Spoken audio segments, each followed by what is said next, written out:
నమస్కారం స్వామి. ఈ కుర్రోడు కొంచెం సమస్య ఉంది స్వామి. నువ్వు చాలా పెద్ద సమస్యలో ఉన్నావు. ఇవన్నీ డబ్బుల కోసమే కదా.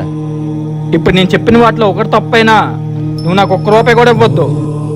నువ్వు చేసిన మొదటి తప్పు ఏంటో తెలుసా? నీ మిత్రుడు వద్దన్నా సరే నువ్వు నిమ్మకాయలు కుమ్మడం.